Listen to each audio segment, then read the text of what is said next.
My daughter kicked me out the day after my wife's funeral, telling me to sleep in the doghouse. She said it with a cold little smile, as if grief had already passed her by. At that moment she believed she had power over me. What she never imagined was that my wife left me a secret worth millions and a plan meant to protect me from my own child. The house felt wrong that day. Not empty, just wrong. People arrived with flowers and quiet condolences, but their voices blurred together as if coming through a thick wall. I accepted handshakes. I nodded. I murmured, "Thank you," but nothing reached me. The only thing piercing through the haze was the absence of grief on my daughter's face. The lack of sorrow in her eyes made every corner of the house ache. Her name was Cassandra. She moved through the rooms, not as a daughter mourning her mother, but as an inspector, analyzing property she believed belonged to her. She avoided the framed photograph on the mantel, the one of my wife Victoria in the garden, laughing with her hair caught in the wind. Cassandra never touched it, never paused, never looked. It was as though her mother had been erased before the funeral even ended. Guests stood in small clusters, offering gentle words. My neighbor, Mrs. Linton, squeezed my hand and thanked me for allowing her to come. I nodded, watching her step carefully around Trent, my son-in-law, who drifted through the living room examining furniture with quiet greed. He traced his fingers along the edges of the antique table, then opened cabinets without permission. He was not helping anyone. He was measuring, claiming, dreaming. I carried a tray of empty cups into the kitchen, though there was no need. I only needed space away from them. As I rinsed a cup under the faucet, I heard voices beyond the doorway, soft, urgent, Cassandra and Trent.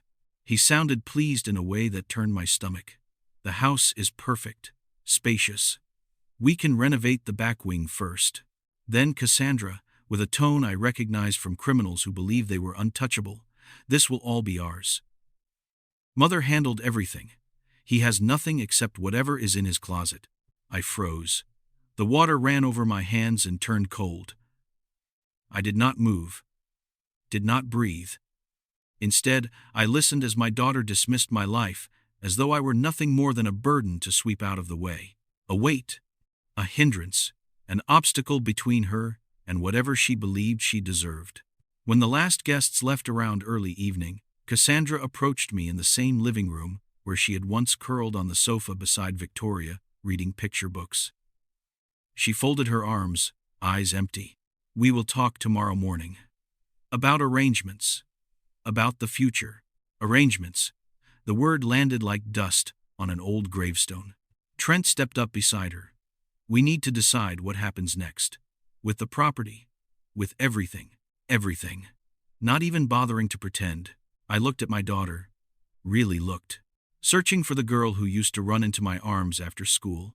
The girl who made cards for her mother every birthday. The girl who painted the old doghouse with me on a sunny afternoon. Her hands stained blue. But there was nothing of that child left. Only calculation. They left a few minutes later. I heard their car start, then fade into the night. Silence settled across the house. That silence felt heavier than grief. I walked through each room, checking windows and door locks, as I had done for decades. But nothing felt familiar anymore. The walls seemed colder. The air, thinner. Every photograph felt like a ghost. In the hallway, I stopped where I had overheard them. The exact place where Cassandra said I never had anything. The same daughter I raised. The same daughter Victoria loved with all her heart. I made my way to the bedroom. The suit I wore to the funeral still hung heavy on my shoulders. I sat on the edge of the bed and opened the nightstand drawer. Inside lay the envelope Victoria had given me 3 years earlier. She had told me to open it only after the funeral. Only when I saw things clearly. Only when the time came. The envelope was thick. My name, written in her careful handwriting. A note meant for a different future than the one Cassandra imagined. I held it for a long moment in the dark, feeling the weight of her intention. My daughter's words echoed in my mind. "He has nothing." I placed the envelope back into the drawer. Not yet. Victoria wanted me to open it when the truth revealed itself. and tomorrow would reveal far more than Cassandra expected. Then I lay back, fully dressed, and stared into the darkness, waiting for a sunrise I knew would bring confrontation. Tomorrow, the battle for my life would begin. I woke to the sound of drawers opening in rooms that did not belong to me anymore. For a brief moment I forgot where I was. Then the memory returned like a blade pressed slowly against my ribs. The funeral, Cassandra's stare, her promise of arrangements. And now, the morning after. Gray light crept through the curtains. I had slept in my suit. My shoulders ached. My throat felt raw. And my wife's absence filled the house like fog. But none of that mattered compared to the sounds echoing down the hallway. Boxes scraping the floor. Footsteps. Voices. I opened the bedroom door. 3 cardboard boxes sat outside as if my life had been reduced to storage inventory. My framed retirement certificate. My reading glasses. My wife's photograph from our 30th anniversary, packed neatly by my daughter's hands. Cassandra appeared at the top of the stairs, carrying another box. She stopped when she saw me. There was no apology in her face, no shame, only determination. "Morning, Dad." "Helping," the word twisted in my chest. "Pack for what?"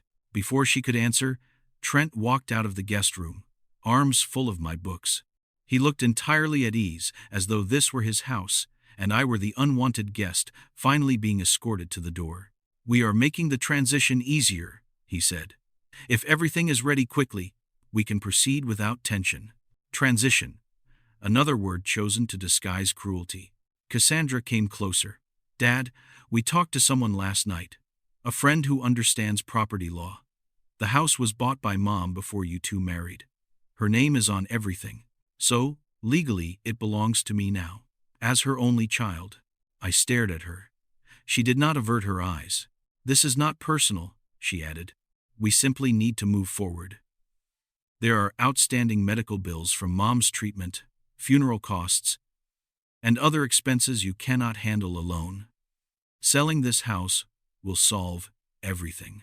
Selling my home, my wife's home, her garden, her kitchen, her memories."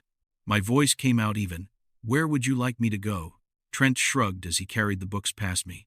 "There is always the doghouse out back. It has a roof, and it is free." He smiled. Cassandra did not stop him. She did not laugh. She did not object. She simply turned toward the stairs, as if the conversation were finished.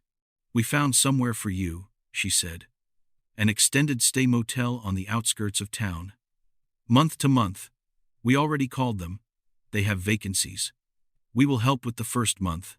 How generous, I wanted to say. But my throat closed around the words. Instead, I turned, walked down the stairs, and saw the living room transformed into a staging area of my own exile. Boxes stacked with precision. Items labeled with black marker. Everything touched. Everything rearranged. My entire past handled with the cold efficiency of strangers. Cassandra followed me. Her voice grew sharper. "Dad, do not make this harder.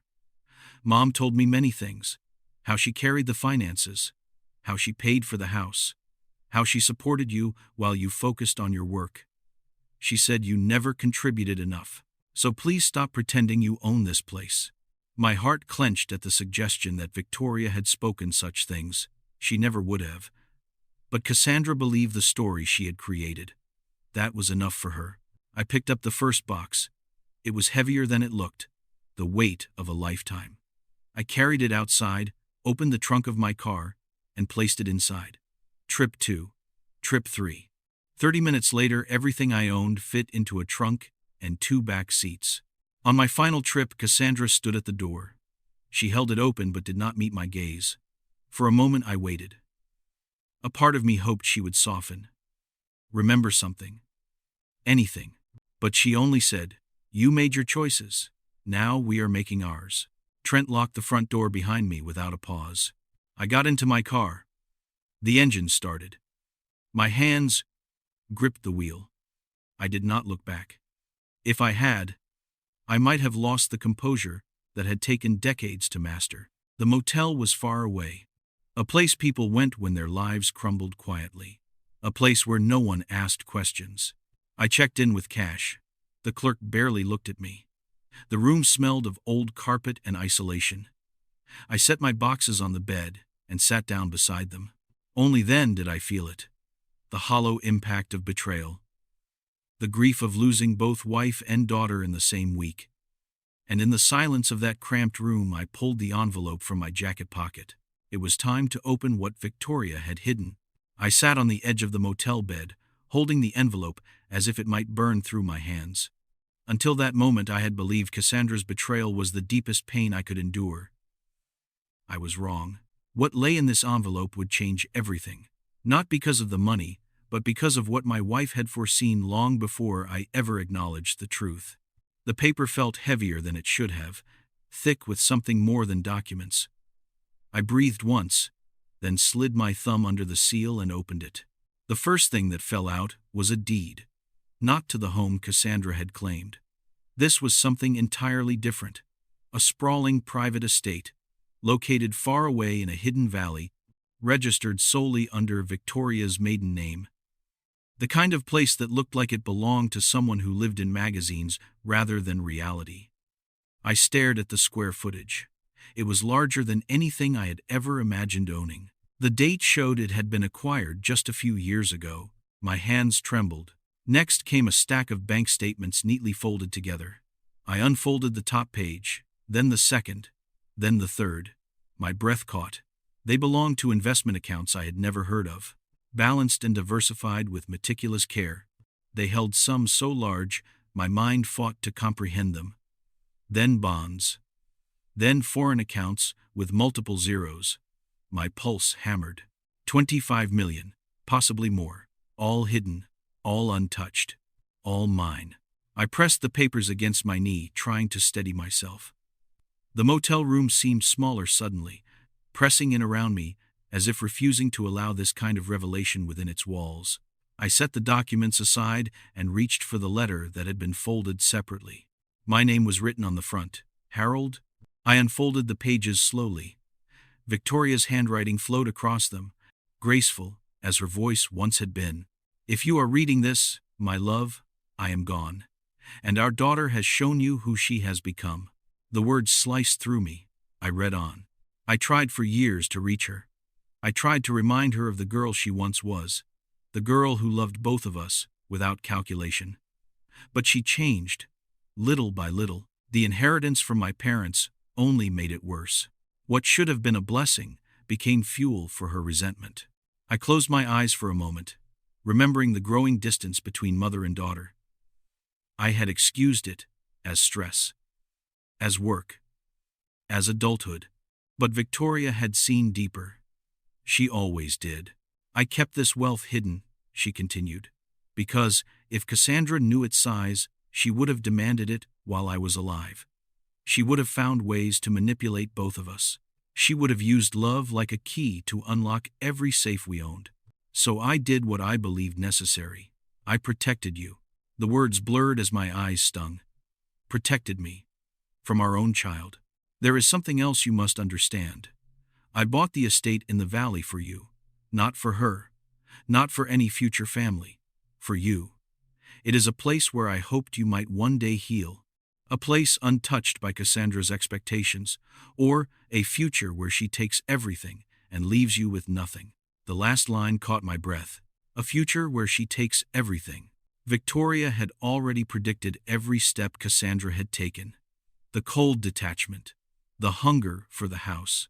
The dismissal of me as a meaningless figure in her financial story. My wife had watched it happen piece by piece, and she had acted long before I saw the danger. There is an attorney named Adrian Wells. Trust him. He helped me prepare everything. Contact him the moment you finish this letter. I felt the weight of her trust settle onto me. This was not a gift. It was a responsibility.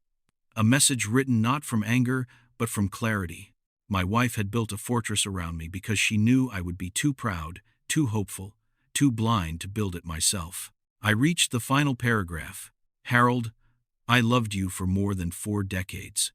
You carried justice for strangers your entire life. I want you to carry justice for yourself now. Do not let our daughter break you. Do not let her lies define who you are. Take what I have left you and stand." I folded the letter with trembling hands and pressed it to my chest. For a long time I sat in silence, listening to the hum of the motel air conditioner as the weight of Victoria's truth filled the room. At last I reached into the envelope again and found a business card. Adrian Wells, attorney at law. A number written in Victoria's handwriting beneath it. Call him when the time comes. I picked up my phone. The time had come. I called the number on the card with hands that still trembled from the weight of Victoria's letter. The phone rang twice before a calm, steady voice answered. "This is Adrian Wells. Mr. Wells, my name is Harold Langford. My wife left your card for me. She told me to contact you after her passing." There was a pause, not a surprised one, a knowing one. Then, "Mr. Langford, I am very sorry for your loss.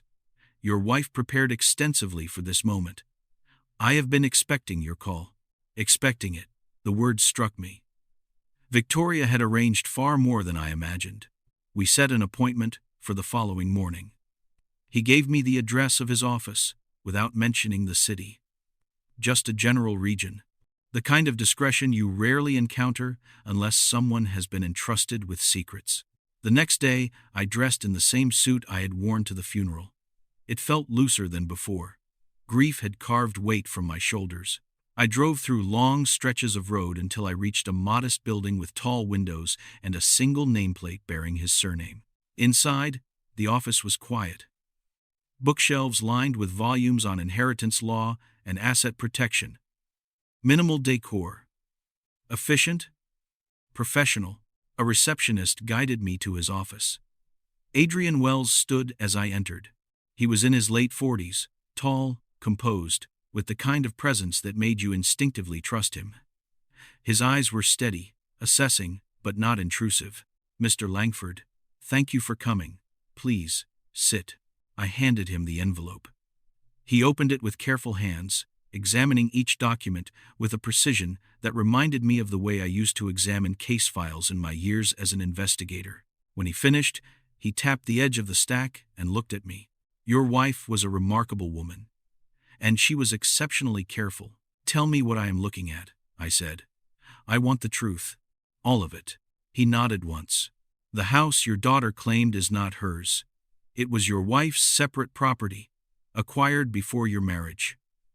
And under her will, which was updated 2 years ago, you are the sole beneficiary." "Then why would Cassandra believe she owns it?" "Because she does not understand the law, or she chose not to.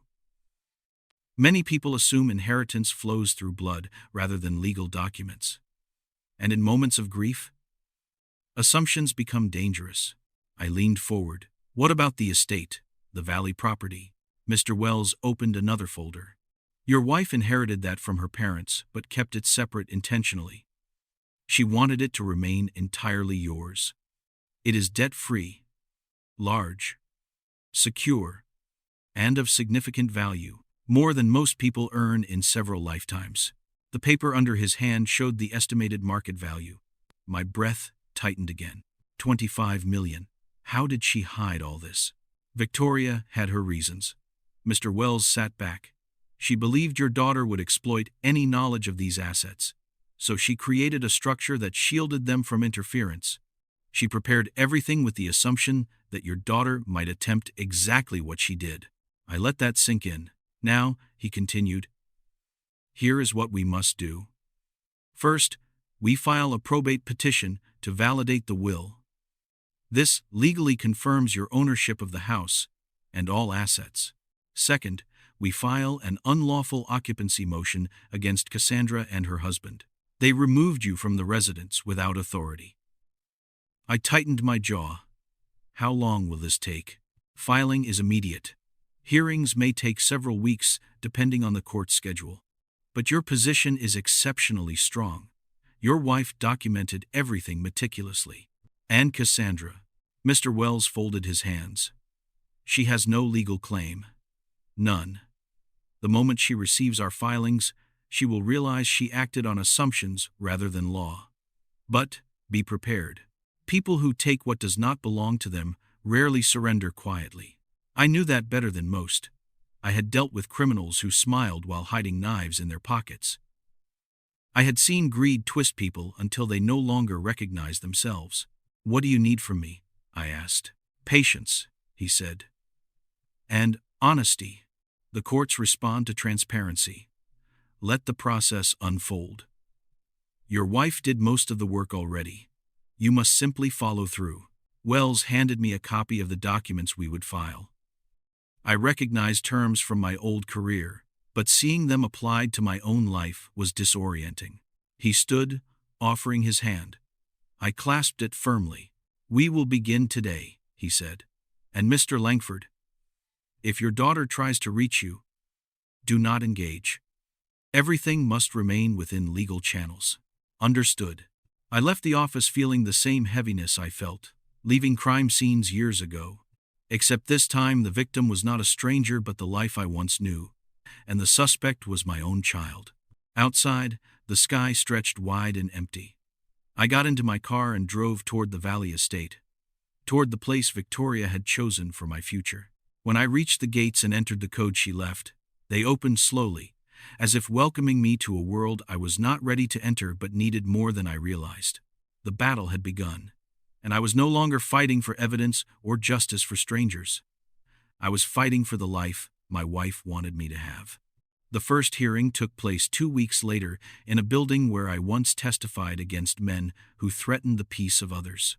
Now I walked through those doors not as an investigator but as a widower fighting for what remained of his life. The courtroom smelled of polished wood and old paper. The air held that familiar mix of formality and tension. Cassandra and Trent sat at the far end before I even entered.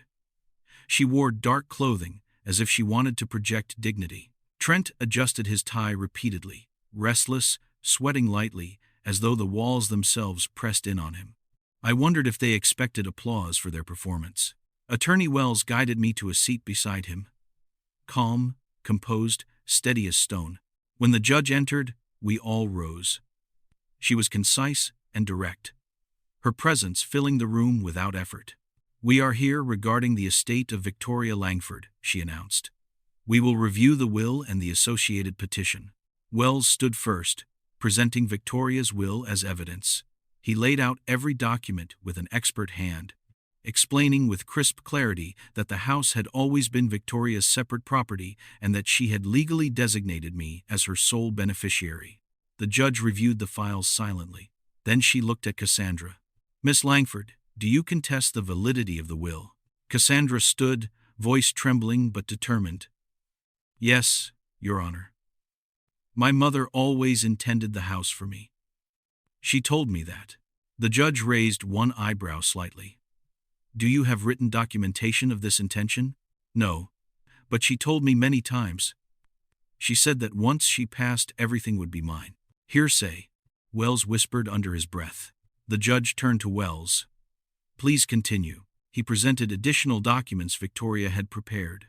Notes written in her own hand describing her concerns about Cassandra's behavior, her intent to protect me, and her reasons for keeping her assets separate. Cassandra's face paled as the truth surfaced page by page. When Wells finished, the judge spoke calmly.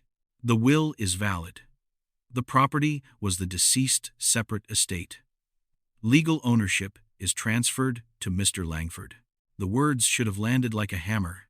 Instead, they drifted through the room with the quiet authority of something inevitable. Trent shot to his feet. "That is impossible. He never paid for anything. The house should be ours. Everyone knows he lived off her money."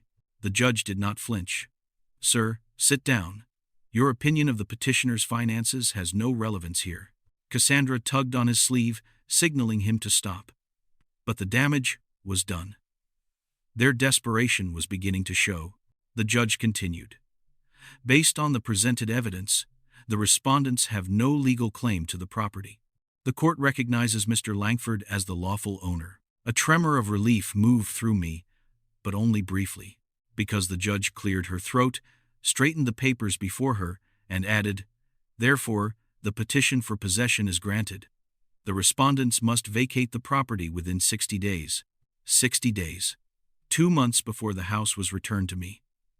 2 months during which Cassandra and Trent would likely search for any avenue to resist. Just as that thought crossed my mind, Cassandra spoke. "Your Honor, there is one more matter.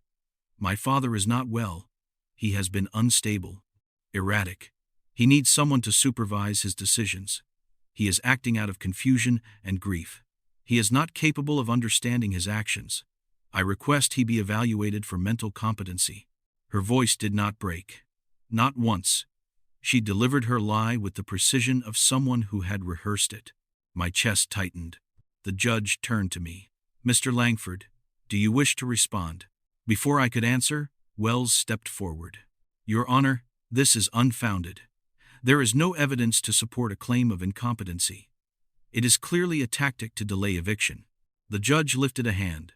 "I will not speculate on intent. But the request has been made. To ensure fairness, the court will order a psychological evaluation. Once completed, we will reconvene." Cassandra exhaled softly, as if she had achieved exactly what she wanted. "Very well," Wells said under his breath. "We will address this."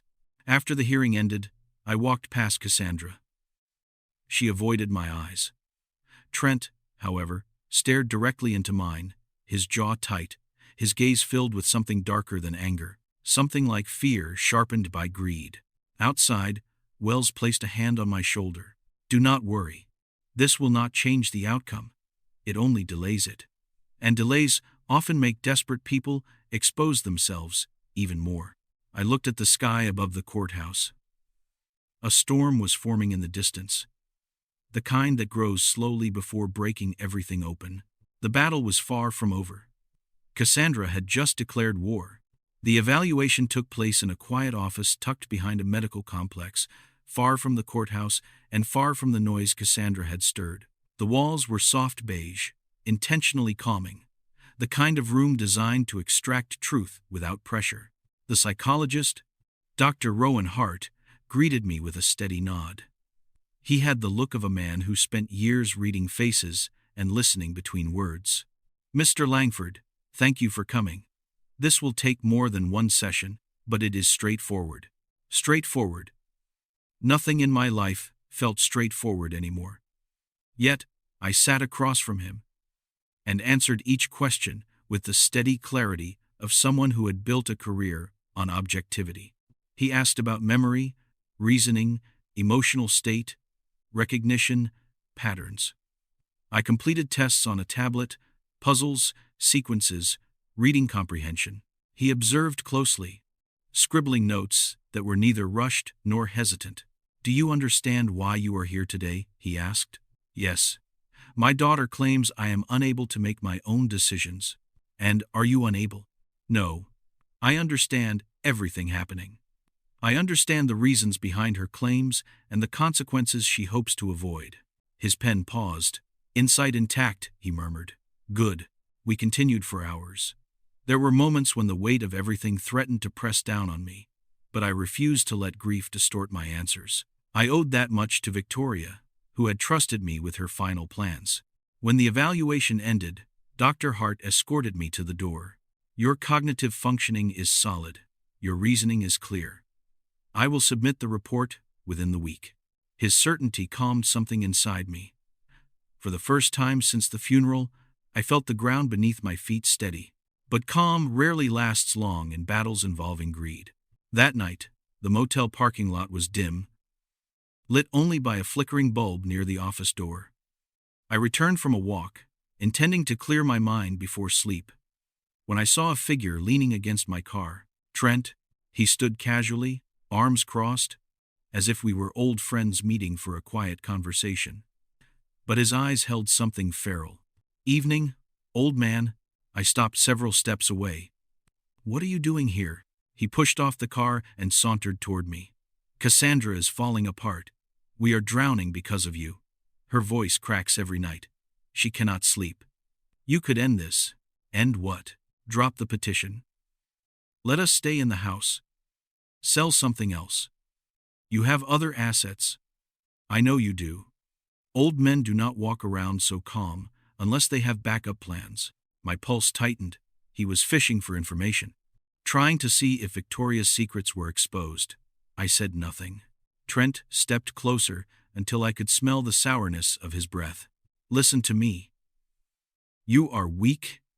You are alone. And you will lose. If you keep pushing, I will make sure your life becomes very difficult. Threats, predictable, but dangerous nonetheless. I kept my face still.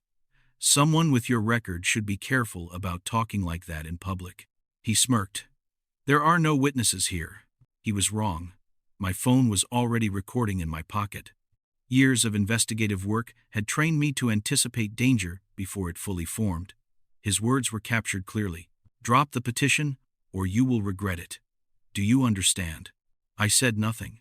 He took silence as fear and nodded with satisfaction before walking away into the night. Only when his footsteps faded did I retrieve my phone and press save. Then I emailed the audio file to Attorney Wells, followed by a second copy to myself. I also sent it to local authorities with a brief description of the encounter. Within 10 minutes, Wells called. Harold, are you all right? Yes, good. This changes everything. Their desperation has crossed into criminal behavior. This will severely damage their standing. We will present it to the court immediately after your evaluation results. Good, I said quietly. Let him dig his own grave. When I hung up, the motel room felt smaller than ever, but the fear that had been gripping me for weeks began to unravel. Not because Trent threatened me, but because the man had finally shown the court who he truly was. Greed had eaten through whatever humanity he once possessed. 3 days later, Dr. Hart sent his assessment. Clear cognitive function. No impairment. No instability. When Wells received it, he called again. It is over, Harold. The judge will see the truth. The hearing is scheduled for next week. Be ready. I thanked him and sat back on the motel bed.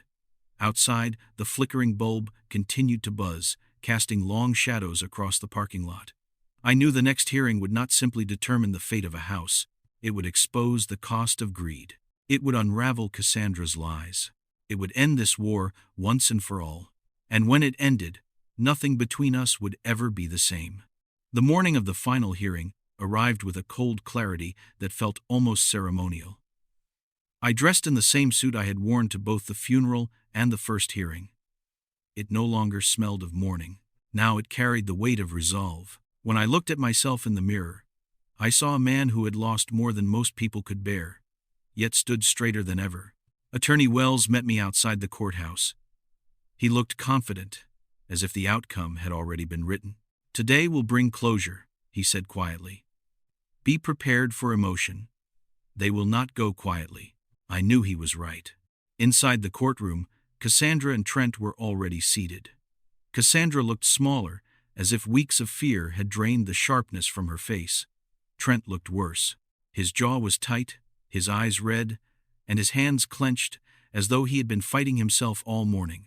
Their attorney, a man named Pierce, stood stiffly beside them, flipping through documents that would not help them. The judge entered. We rose. Then we sat. This is the continuation of the probate petition for the estate of Victoria Langford, the judge announced. We will review the psychological evaluation and new evidence submitted by counsel for the petitioner. Wells stood smoothly and handed the evaluation report to the clerk. Your Honor, Dr. Hart's assessment confirms that Mr. Langford demonstrates full cognitive capacity, stable emotional function, and clear decision-making. There is no basis whatsoever for claims of incompetency. The judge reviewed the document carefully. Cassandra stared at her lap, trembling slightly. The finding is unequivocal, the judge said. Mr. Langford is fully competent. The court's prior concerns are resolved. Pierce rose. Your Honor, we request reconsideration. My clients believe the evaluation did not represent the full scope of his instability. On what grounds? The judge asked. Pierce hesitated. Then he said, my clients have observed unusual behavior. Before he could continue, Wells stepped forward. Your Honor, the respondents have submitted no credible evidence, no witness statements, and no documentation. What they do have, however, is the opposite of evidence. He walked to the bench and handed over another envelope. This is an audio recording from 3 nights ago. Mr. Trent Nolan confronted my client at his motel residence. He made direct threats intended to intimidate the petitioner into withdrawing his case. The recording is clear. Cassandra's head snapped toward Trent, eyes widening. The judge listened to the audio through headphones. The courtroom fell silent, except for the faint murmur of Trent's voice, saying the words, "I will make your life very difficult." The judge removed the headphones, her expression hardening. "Mr. Nolan, stand." Trent rose slowly. The judge's voice dropped to a tone that froze the air. "Witness intimidation is a criminal offense. Threatening a petitioner in an active probate case is contempt of court. I am referring this matter to the district attorney immediately." Cassandra whispered something frantically to Trent, but he barely heard her. His eyes were locked on the judge. "Now," she continued, "regarding the property. The will is valid. The estate belongs to Mr. Langford. The respondents have unlawfully occupied the residence for several months and forcibly removed the legal owner from his home. The court orders the respondents to vacate the property within 72 hours. Failure to comply will result in forcible removal by law enforcement." Cassandra gasped softly, her hands flying to her mouth. "Furthermore, the respondents will pay restitution of $8,500 for items sold without authorization and property damage documented during their occupancy." Pierce attempted to speak, but the judge raised a hand, silencing him. "This matter is concluded." The sound of the gavel felt like the final door closing on a long corridor of pain. But Trent erupted. "This is a lie," he shouted. "He tricked all of you. He manipulated everything." 2 bailiffs approached swiftly, but he stepped back, pointing at me with a trembling finger. "You will regret this. Do you hear me? You are an old man with nothing left." The bailiffs reached him. He fought. They restrained him. Cassandra sobbed, begging him to stop. The judge struck the gavel again. "Mr. Nolan, you are in contempt. 30 days county detention." The bailiffs dragged him from the courtroom as Cassandra crumpled in her seat. I watched her, not with triumph, but with a hollow ache that echoed through every memory I had of her childhood. Wells touched my arm gently. "Let us go." Outside the courthouse, sunlight cut across the steps like a blade. We paused before parting ways. "You won, Harold," Wells said. "The law has spoken." I nodded slowly. "Yes, but some victories cost more than others." I walked to my car, each step heavy with the knowledge that justice had been served. But justice, I realized, does not mend the places where family breaks. 72 hours remained before my home returned to me. 72 hours for Cassandra to watch everything slip from her hands. 72 hours before the past finally released me. 72 hours later, I returned to the house that had once been the center of my life. A deputy stood by the walkway as a formality, though Cassandra and Trent had already complied with the judge's order. The front door was unlocked, the interior quiet. Too quiet. The house was empty, but not the way grief makes something empty. This was the emptiness of departure. The rooms had been cleaned, the boxes of my belongings left untouched. Furniture remained exactly as my wife had arranged it, but the warmth that once filled the place, the echo of laughter, the steady hum of familiarity, had been replaced by a kind of silence that felt final. On the kitchen counter lay a short handwritten note. 2 words. We left. No apology, no explanation, just departure. Wells joined me inside to confirm nothing had been taken beyond what was theirs. Once he was satisfied, he placed a supportive hand on my shoulder. "You can breathe again, Harold. Everything is yours now." I nodded slowly. But as he left and the door clicked shut behind him, I stood in the center of my home and realized something unexpected. Winning the house meant nothing. It was a shell of memories too heavy and too painful to carry forward.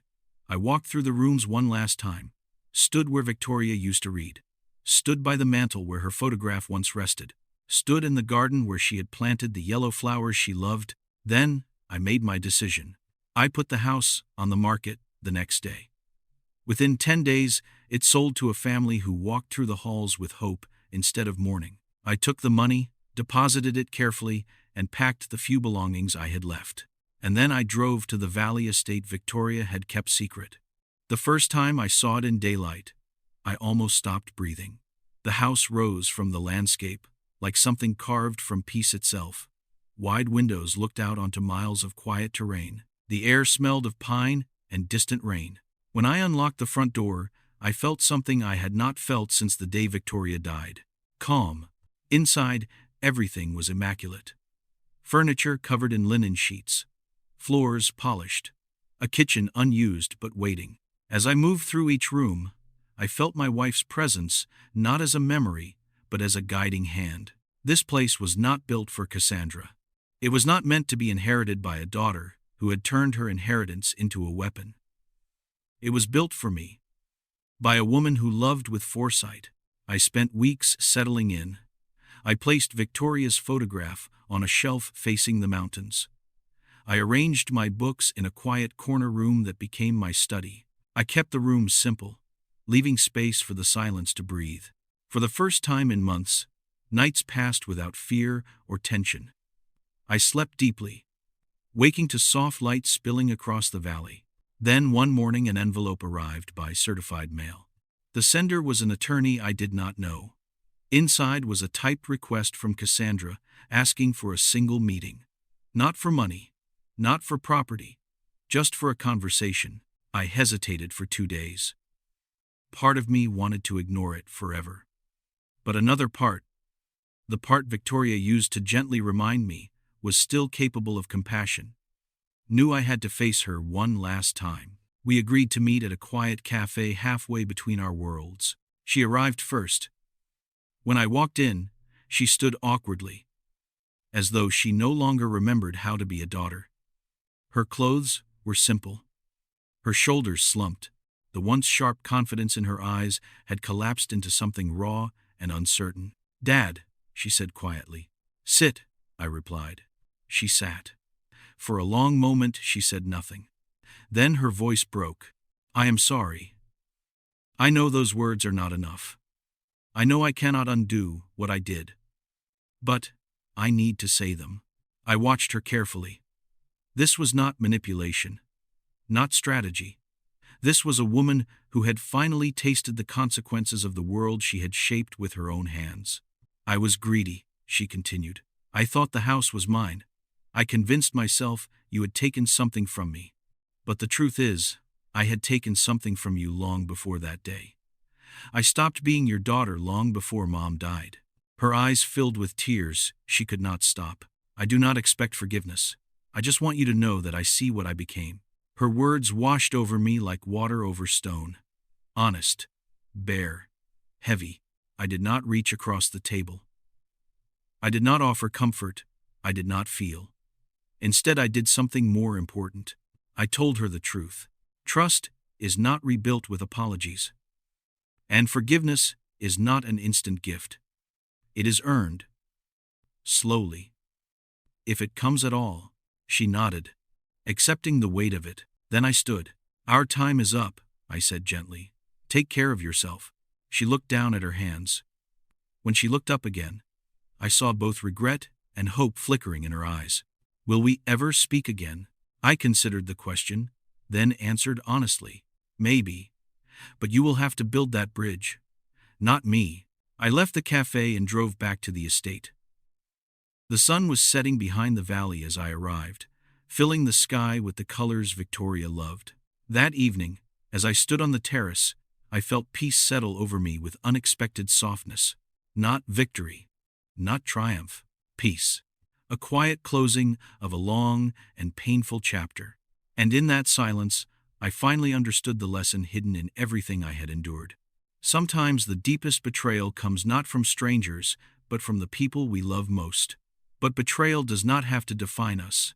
Justice is not vengeance. Justice is the restoration of dignity. And peace comes when we choose not to carry bitterness, but to walk forward with clarity, strength, and the quiet courage to begin again.